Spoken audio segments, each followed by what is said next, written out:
And today I want to start with the Epicureans, but beginning that with some comments about the Cyrenaics. Okay?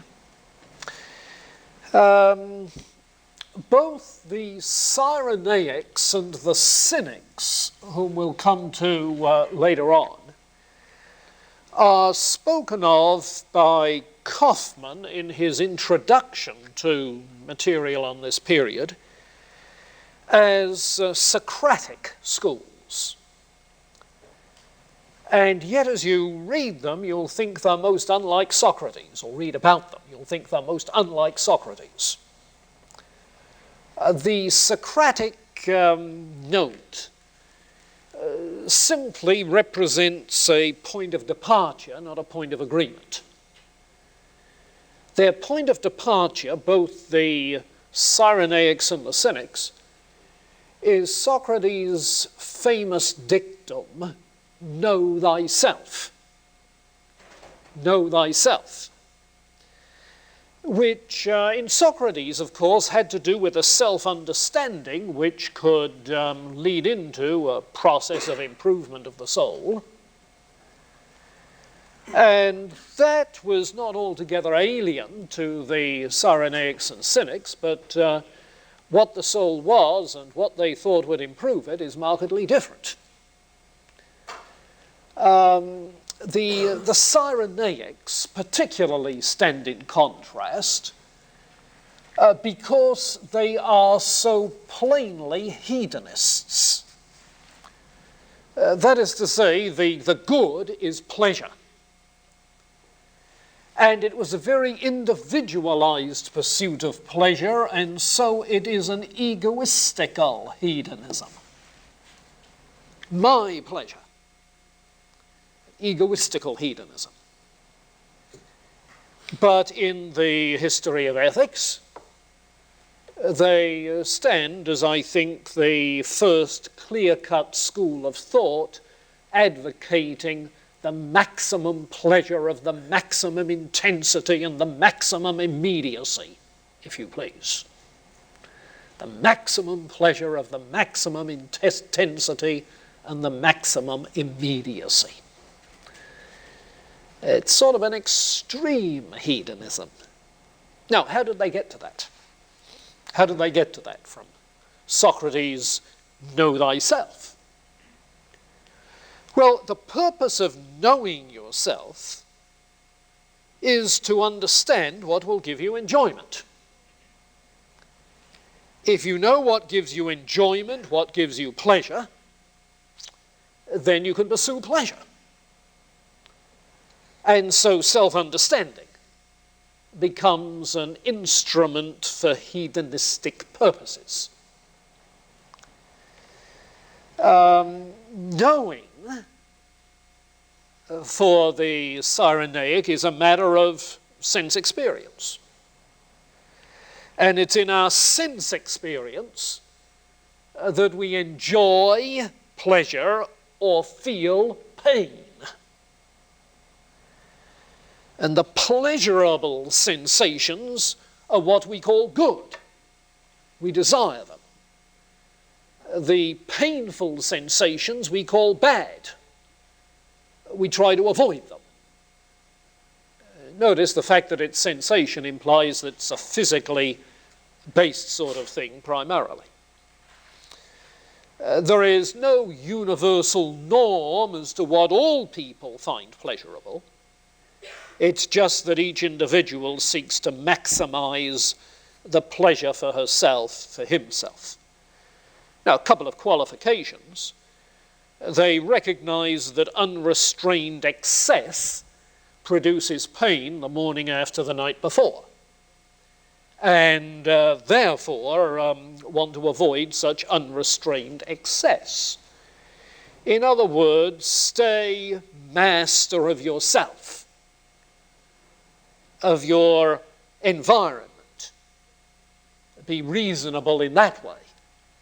But of course, being reasonable is just a means to a hedonistic end. Okay? Now, that description is characteristic of Aristippus of Cyrene. Cyrene, of course, in North Africa.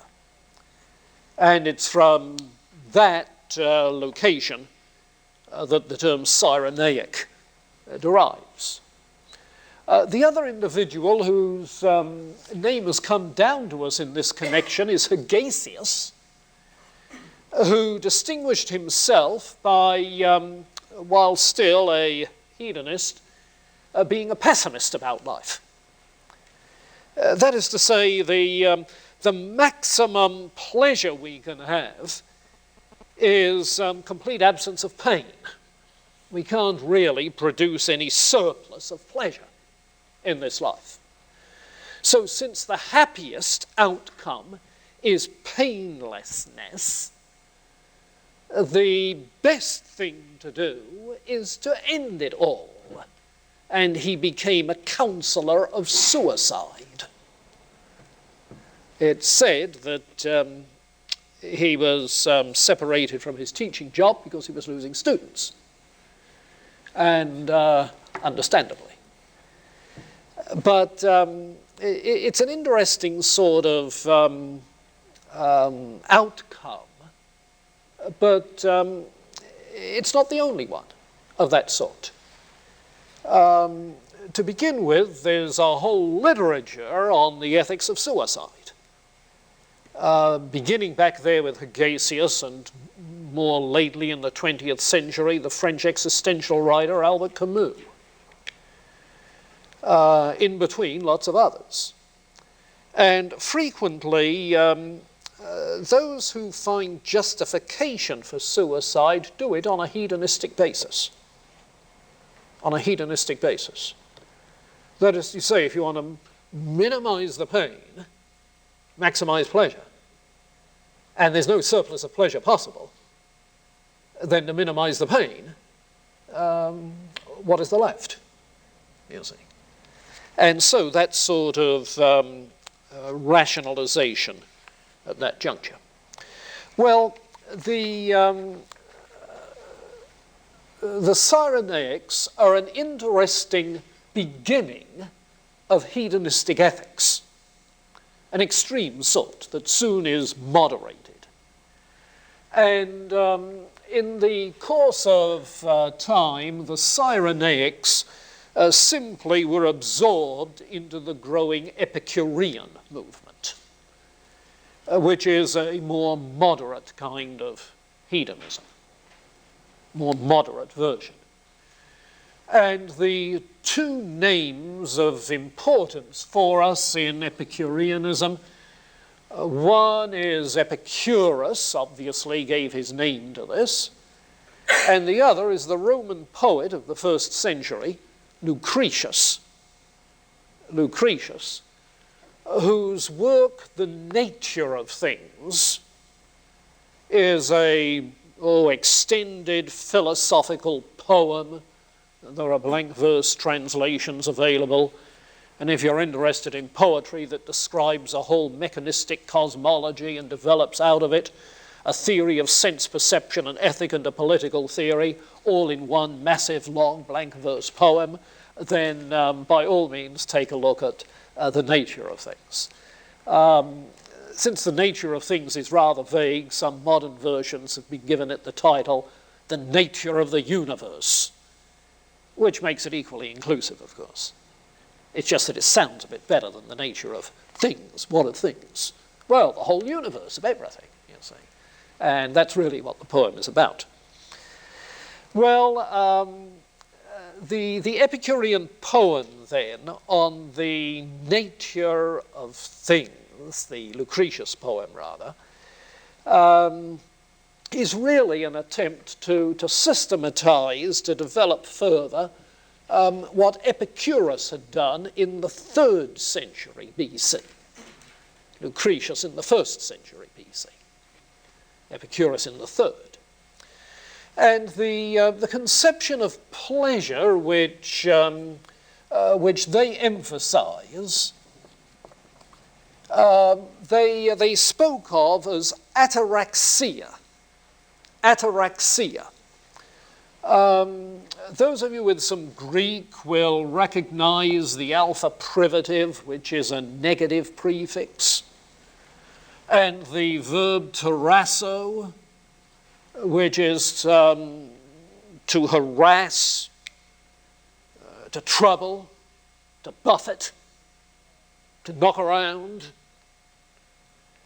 So ataraxia is, as they defined it, freedom from pain in the body and trouble in the soul. Freedom from pain in the body and trouble in the soul.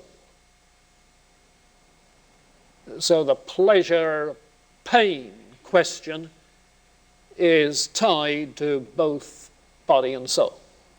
Okay, freedom from pain in the body, trouble in the soul. Some commentators have noted that moderation may have been due to the fact that Epicurus had stomach ulcers and so had to avoid pain in the body, and therefore moderated the physical side of the hedonism at least.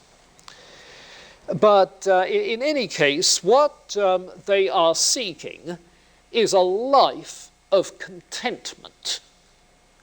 A life of contentment that has found freedom from all that might disturb, upset, harass.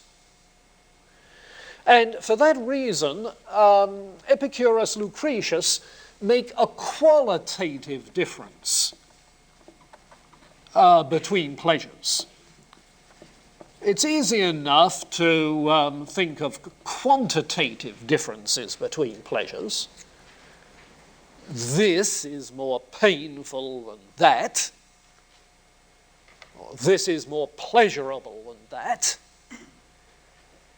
But as soon as you start trying to do that, you begin to see that the differences aren't entirely a matter of quantity. You can say the dentist who numbs the gums produces less pain than one who doesn't. A quantitative comparison that way is easy enough. But how do you compare the pain of a toothache with the pain of a jilted lover? I mean, that's apples and oranges. How do you compare them? The qualitative thing is so much more difficult. And yet it's so essential. And so they're concerned then with qualitative distinctions that are measured not in quantitative terms, but in terms of high quality as against low quality. High as against low quality. Where the higher quality pleasures, of course, are pleasures of good company, good friends, the pleasures of education, the pleasure of living in a just society, of having what nature requires rather than constantly overindulging. So the higher pleasures. And the point is that the higher pleasures are more intrinsically pleasurable. And more intrinsically, in and of themselves, pleasurable. Friendship, good company, learning, so forth, more intrinsically. Well, this is the kind of hedonism at which they aim, but the most significant thing about it is that they try to ground this hedonism in a metaphysic. And the metaphysic that it's grounded in is the atomism, the atomistic materialism of Democritus. Now, remember Democritus. Back to the pre-Socratics. You were warned that we'd have to have them at our fingertips. Democritus was the pluralist who maintained that everything is composed of atoms in empty space, produced by some sort of a cosmic vortex which whirls these atoms of various shapes and sizes around. They combine to form larger compounds, and everything that results out of this chance process, producing the kind of world in which we live. Well, very, very similar, with simply one particular difference that comes up with Lucretius and Epicurus. That is to say, instead of the cosmic vortex whirling things around, they take what appears to them to be a more obvious empirical standpoint. Everything is constantly falling down.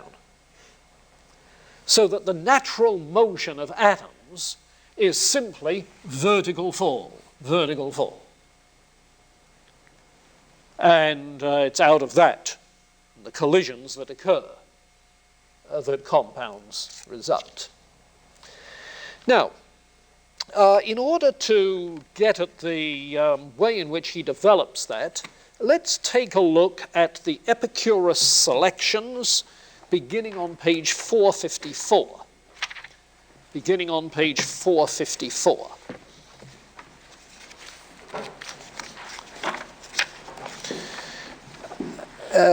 The picture which he poses here is a classic picture of this kind of materialism, classic picture of it.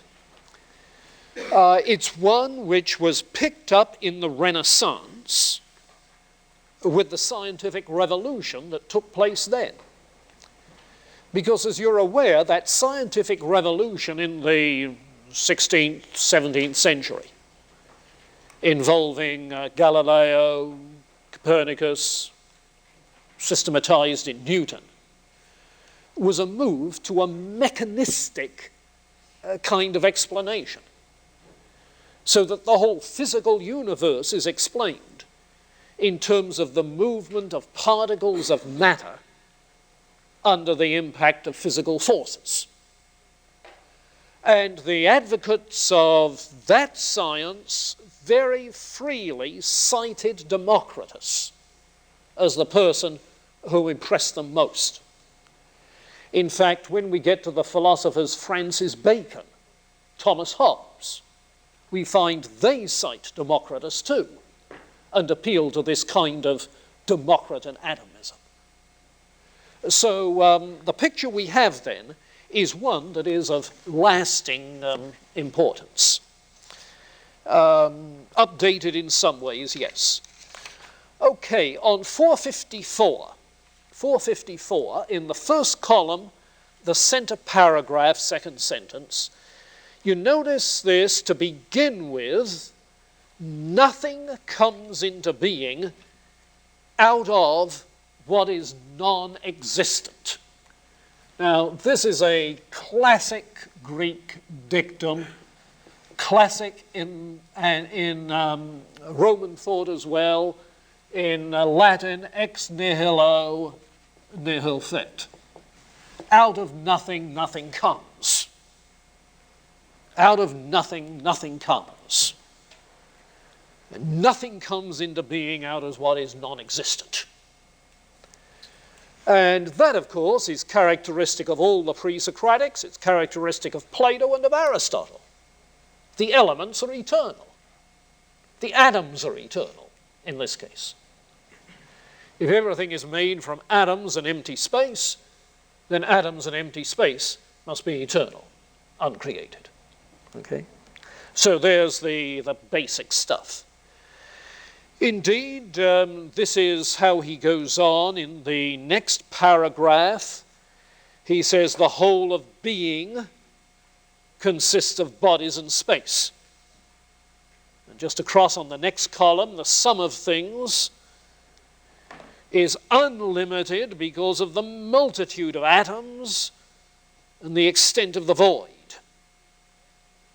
The multitude of atoms, the extent of the void. No finite number and infinite number. Vast, endless. So the basic ingredients are pretty plain. On 455, first complete paragraph, the atoms are in continual motion through all eternity.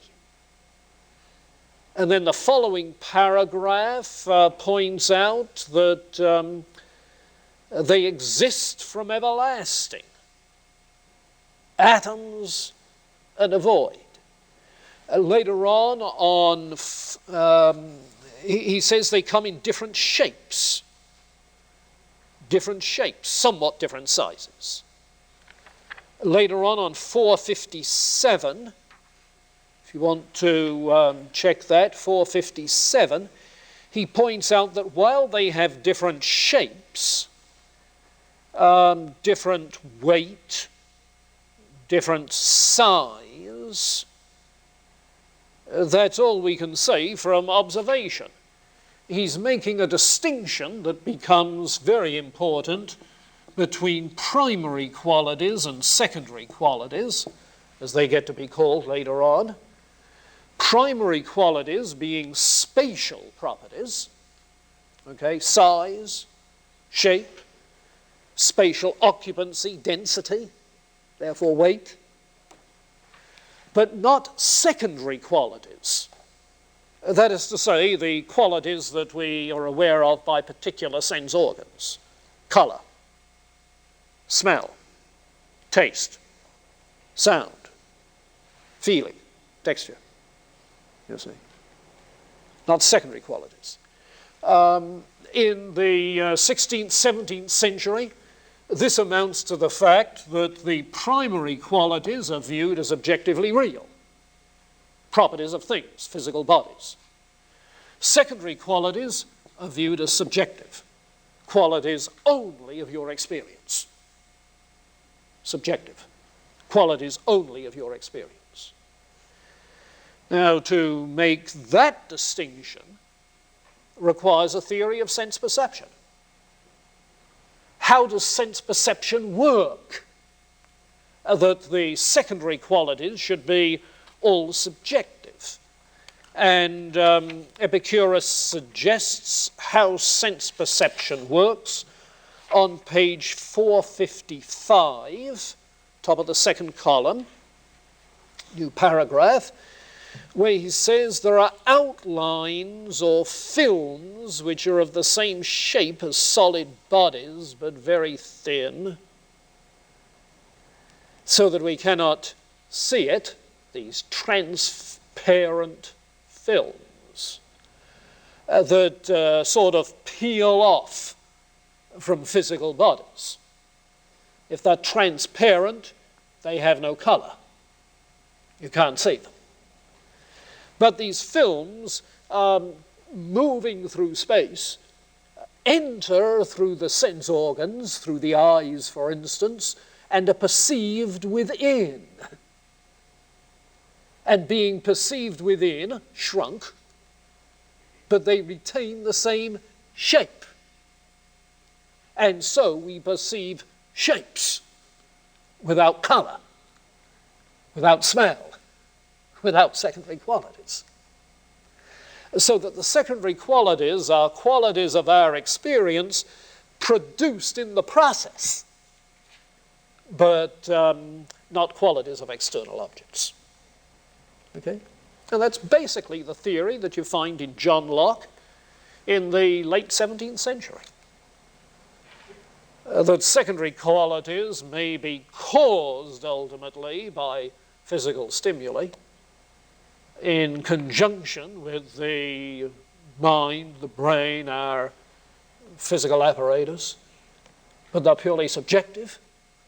They're produced subjectively. They have no objective reality.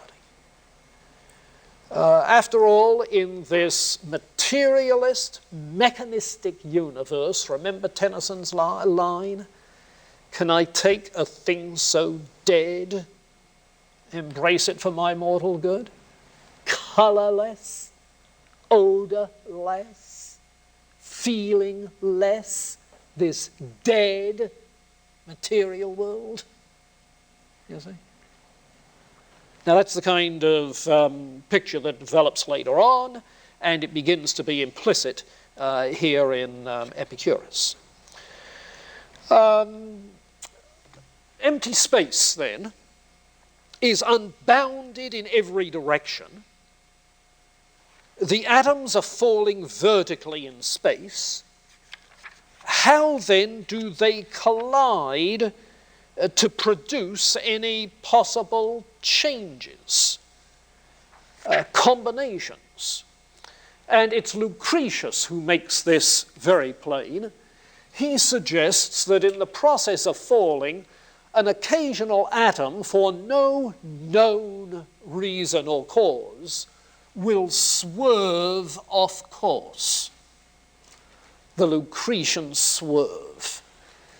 It's like a brilliant ball pitched in baseball that swerves on its way and so produces things.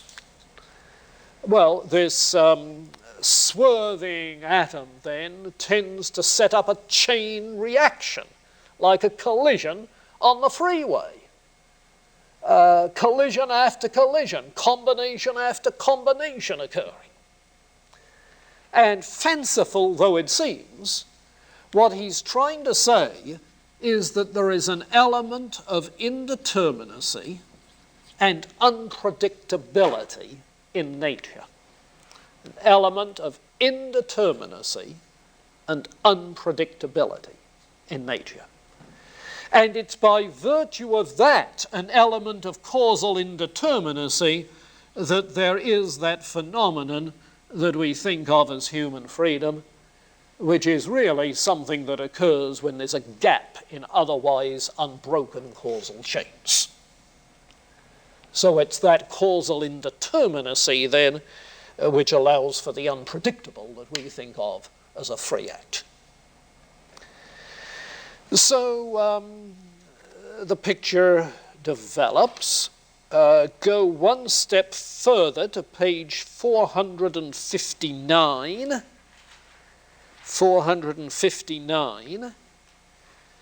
And you have the editor's note at the bottom of the second column that the soul is composed of the smoothest and roundest of atoms. The smoothest and roundest of atoms.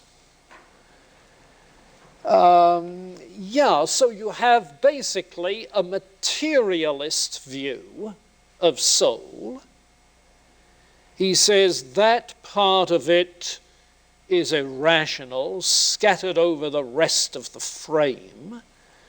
The rational part resides in the chest, as is manifest from fears and joy, and so forth.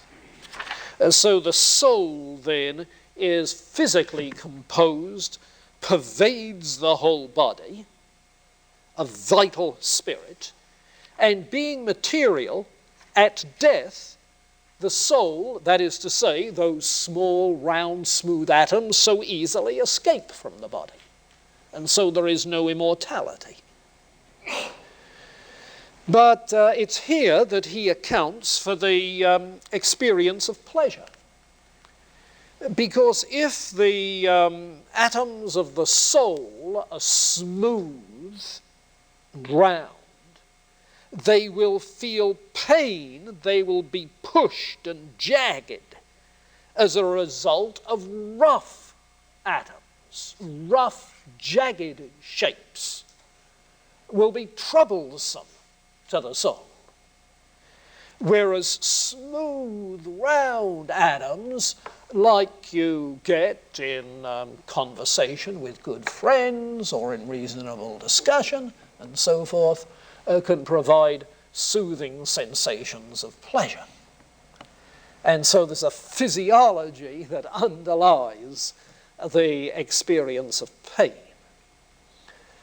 Now, what remains is to talk about reason. What is reason? Well, reason is simply an activity of the mind, the soul, caused, yes, by physical process, that simply organizes our experience and names things, which is part of the organizing process. Organizes them and names them. And the result is a purely conventional kind of language usage. Words simply have conventional meanings. But not only words, the way in which we have organized our experience in any community, in any society. Therefore, the way in which we learn to think about things and understand them, our theoretical understanding of things also is purely conventional. So if he were talking about science today, he would have a conventionalist view of science, you see. That is to say, our best scientific understandings are simply social conventions, conventional ways of talking about things, which is a view that has been held repeatedly throughout the history of science, way through into the 20th century. By no means the only one, of course, but it's one recurrent thing.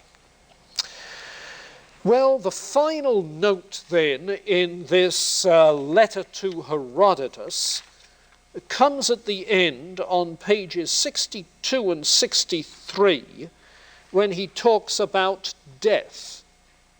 If there is no life after death to worry about,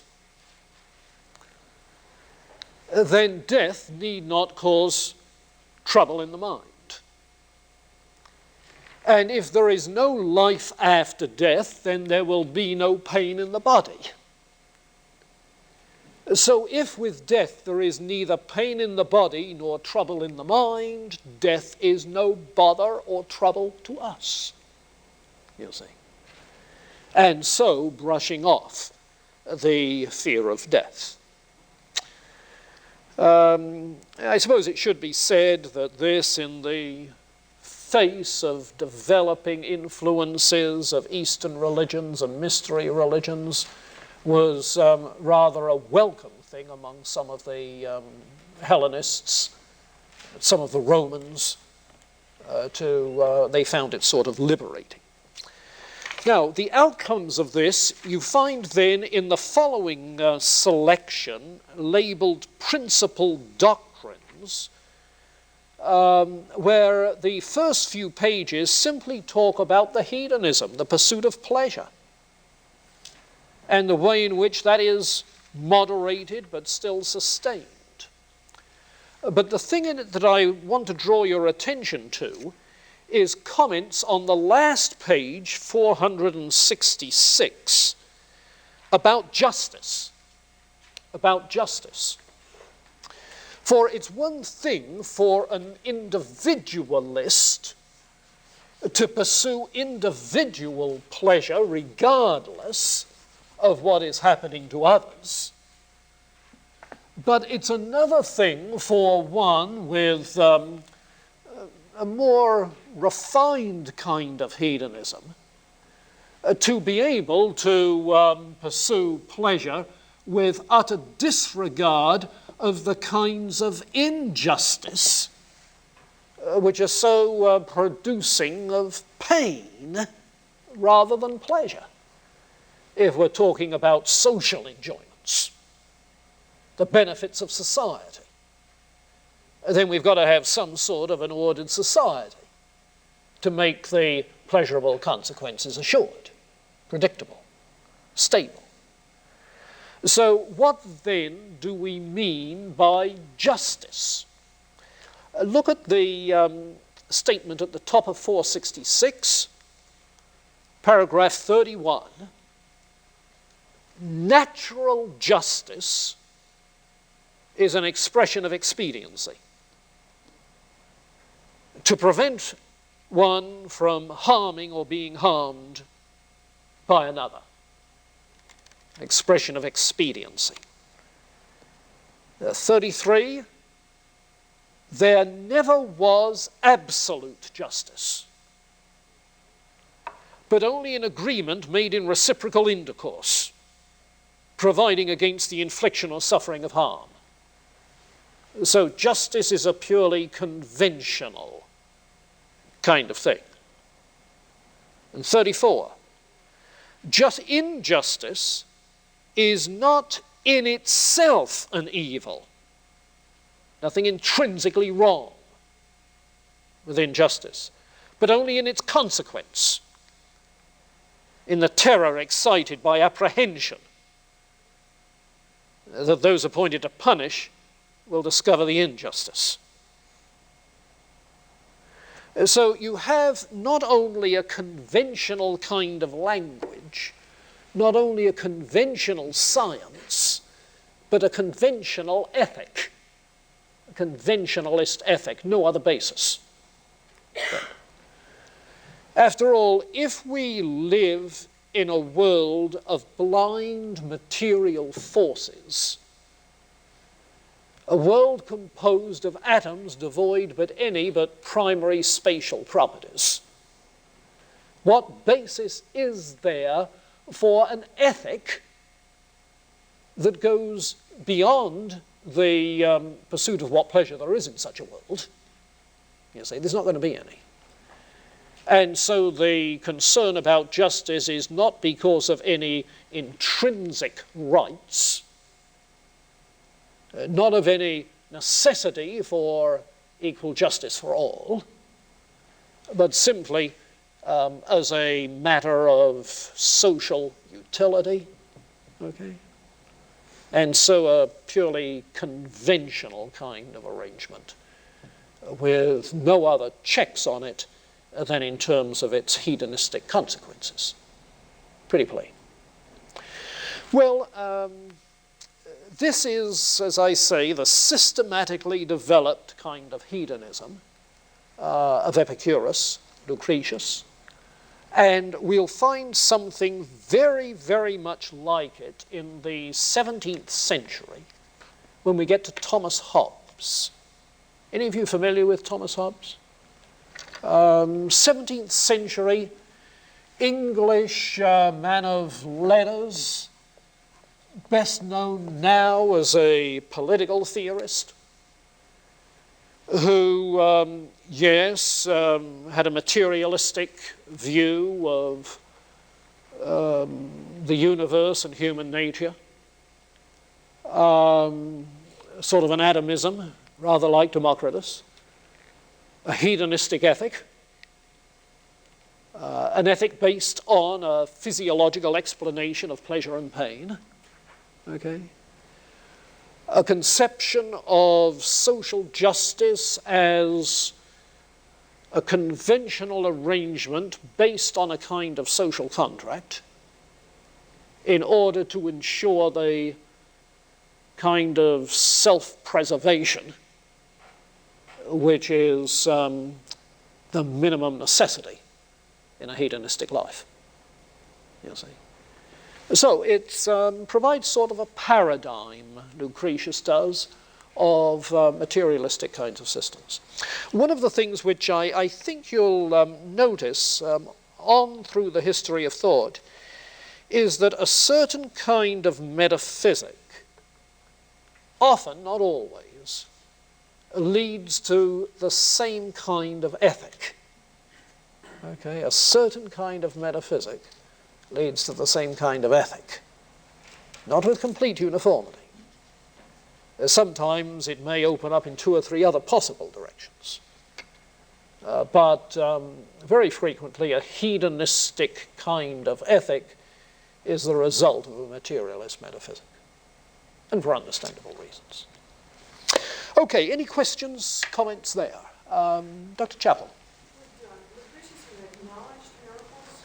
And if so, would that have been part of the swerve code? I don't think he would have acknowledged miracles, though I'm not sure he had a clear enough conception of natural law to be able to make a distinction between the natural and the miraculous. You see the problem. If what we call natural law is simply a conventional distinction, conventional organization of phenomena, then he could well say of some unusual act, well, there's another classificatory job that needs to be done. Now, in Lucretius, it's sometimes hard to distinguish between the poetic tradition in which a poet invokes the help of the gods, which Lucretius does, you'll see, and actual belief. Insofar as he talks about the gods as distinct from invoking them, he sees them as, at best, physical and mortal beings with very limited powers. Now, they might have superhuman powers, but they still can't harass us hereafter. So why be afraid of them? You'll see. In fact, Lucretius says that the main aim of what he is writing is to dispel the fears that have held peoples in bondage for so long. The bondage of superstitious fear.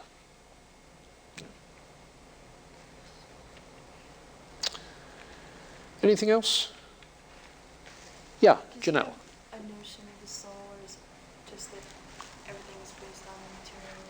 Yeah, does he have a notion of the soul? He uses the term soul. Like others of the Greeks, he tends to see soul and life as essentially synonymous. Unlike vitalists like Aristotle, he does not see the soul as composed of something different than matter. Soul is still composed of atoms, you see. It's not a life force of something. And unlike the dualism of Plato, soul is certainly not an eternal, immaterial entity. Rational soul. No. So soul is simply a different configuration of different kinds of atoms, but as perishable as the body. Since once those small, smooth, round atoms are released from the body, there's nothing to hold them together. They're just diffused. Yeah. Okay. David? Do you think that there's anything like Christians can learn from his philosophy? Because I know that even though we say he's hedonistic, Yeah. there's one thing he said it's good to Yeah. learn how to consume little and Well, I suppose you could say moderation in all things. I'm not sure we have to learn that from Epicurus. But if you need to, learn it from Epicurus. No, I think that the main thing about hedonism to keep in mind is that from the standpoint of a Christian ethic, its mistake is not in regarding pleasure as good, but in regarding pleasure as the good, the highest good, the all-inclusive good. You see. After all, a Christian ethic is not exactly ascetic in the sense of regarding all enjoyment as bad? No, hardly. No. in Democritus and Leucippus, Yes. they spoke of everything occurring by a necessity. Yeah, yeah. Do they have the same concept, or do they actually believe this world is random and by chance? Yeah, they still speak of causal necessity as a result of material processes, causal processes, collisions of atoms. But there is that note of randomness, you see. I think it's probably a mistake to seize on a note of randomness or indeterminacy and say, that makes freedom possible, as if freedom is nothing but a random event, you see. No, if freedom means anything, it means there is an agent who is able to choose an act without causal necessity. You see, who's able to choose an act without causal necessity. And while they certainly have a randomness that implies without causal necessity, at least without predictability, I'm not sure they have any agent who is free to choose an act that way. Yeah. There's a sense in which a random act is still part of a causal chain. You see, it may be caused to go off in a random direction, but the causal chain is still there. Yeah. Incidentally, in the 20th century, when the Heisenberg principle of indeterminacy was discovered, when was that, the 1920s, thereabouts? There were some people, like John Dewey, in fact, who seized on the Heisenberg principle and said, this shows that human freedom is possible. Sort of the same move that Epicurus makes, Lucretius makes. Familiar with the Heisenberg principle of indeterminacy? That in terms of submolecular behavior, it's impossible to predict within a certain range both the direction and the velocity of both of two particles that are involved. Okay. And there have been two constructions put upon the Heisenberg principle, which might also be put upon the indeterminacy in Lucretius. One is that there is an actual indeterminacy and actual randomness in nature. The other is that our instrumentation has unbeknown effects so that we're unable to predict. In other words, it may be just a confession of scientific ignorance. Yes. And I suppose you could say the same about the Lucretian swerve. Is it an actual indeterminacy? Or is it simply that we don't know the cause? Yes. And it's hard to see how to settle that one. Okay, let's move on to the second on our list, the Cynic and Stoic. And here again we back up to the Socratic schools and say something about the Cynics, yes, around 400 BC. You might want to take a look at the preamble that Kaufmann has to his section here on the Hellenists, because he has a long, juicy paragraph about the two main Cyrenaics. Now take it back. Did I say the two main Cyrenaics? The two main Cynics, namely, I have to check the name, it slips my mind. Slippery mind. Antisthenes and Diogenes.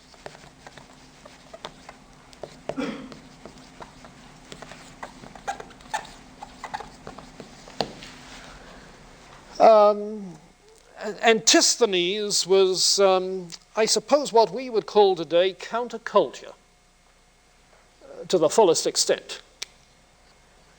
To the extent that he would have nothing to do with normal living arrangements and made a bathtub his home, shunning all organized society, social institutions, maintaining that individuals should be completely self-sufficient and independent,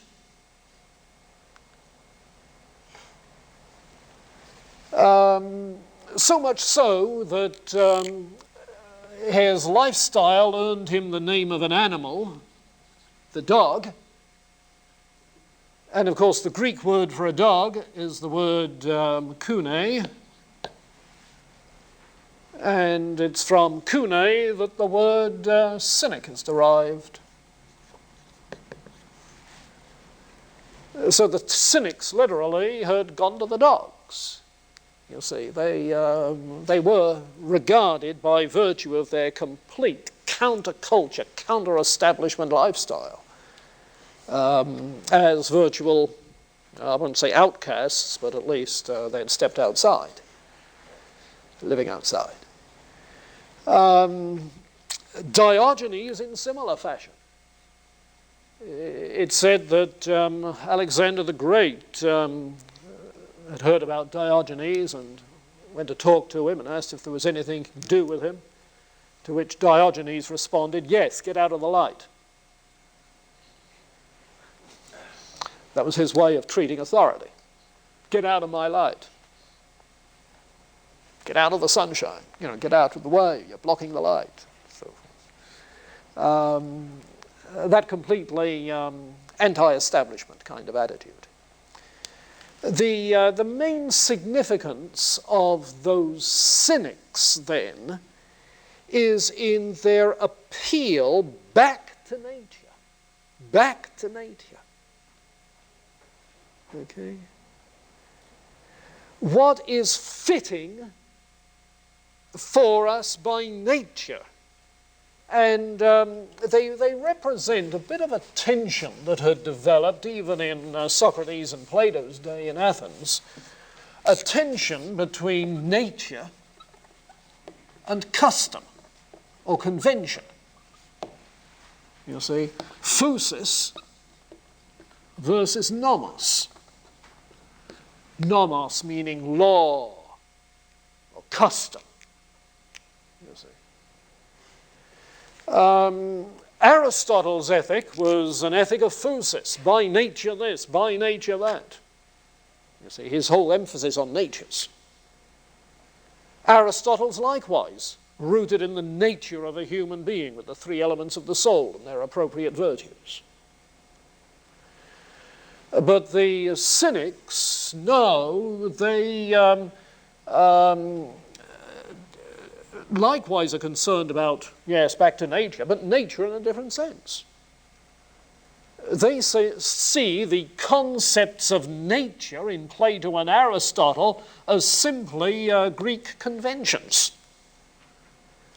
Did you feel that about Aristotle's virtues? That the particular virtues he names are in case after case, not all of them, but in many cases, the virtues of Greek aristocracy. You see? Magnificence is one of the virtues. Well, that sounds like the old Homeric aristocratic virtues. You see? Well, the cynics apparently saw through this.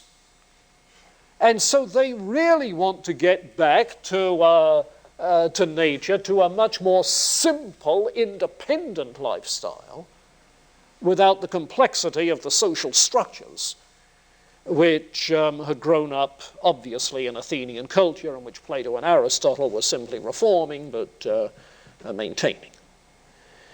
The individual in his inner self is self-sufficient, and we do not need property, we do not need governments, we do not need marriage and family, complete independence.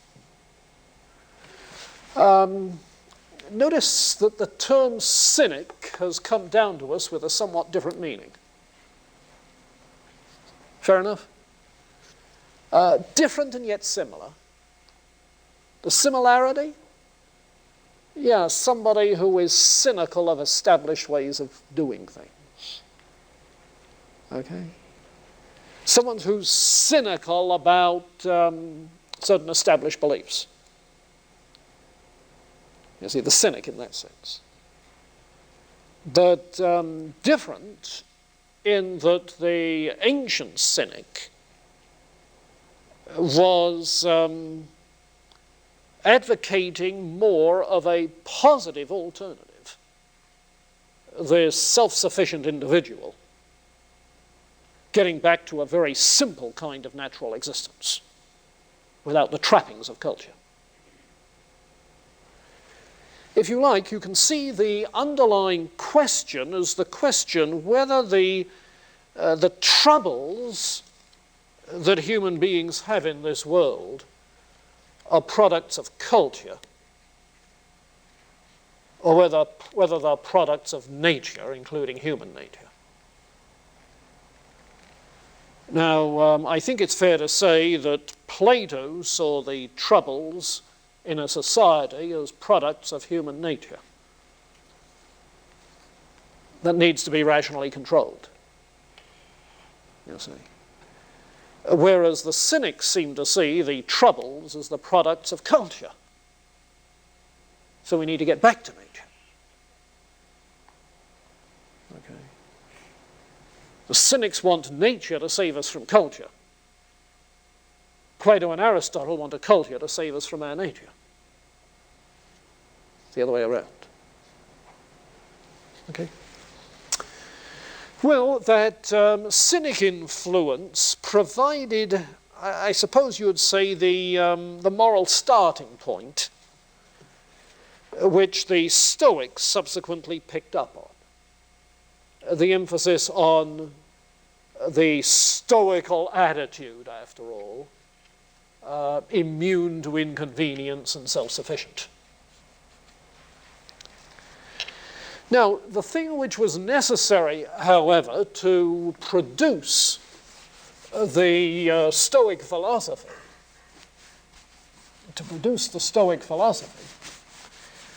was not just the cynic ethic, but it was Heraclitus' metaphysic. So, if you like, Heraclitus and the Cynics together produce the Stoic in a similar way to which Democritus and the Cyrenaics together led to the Epicurean. Get it? Now, what about Heraclitus then? Well, I hope you remember that Heraclitus was one of those double aspect thinkers. There are two sides to nature, an active and a passive. There is order and there is change. There is the logos structure that gives ordered unity, and there's a world of fiery vapor changing its manifestation in an ongoing process. It's never the same twice. Now, essentially, what the Stoics do is to adopt Heraclitus' cosmology, his metaphysic. We live in a world of change which goes through cycles of fiery disintegration in which it's all consumed with fire and then gradually is rebuilt, renewed, and then followed by another fiery integration. And the thing that gives order in all of this cyclical process of cosmic change is an ordering principle that Heraclitus called, logos. Logos. Watch this. The early church picked up on the Stoic logos consciously, deliberately, taking the term from the Stoics. We'll be talking about that in a couple of weeks. The Stoic movement itself went through quite a long history. There was an early Stoic movement represented by a man named Zeno, Cleanthes, and Chrysippus. These were the early Greek Stoics. The early Greek Stoics in the 3rd century BC. There was a middle period, lasted for a further couple of hundred years, and then a flourishing of Roman Stoicism. Roman Stoicism that involved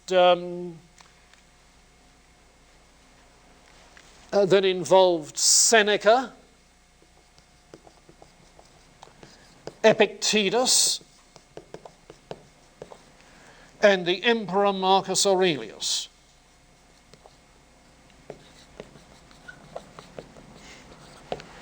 And had a tremendous influence on Cicero,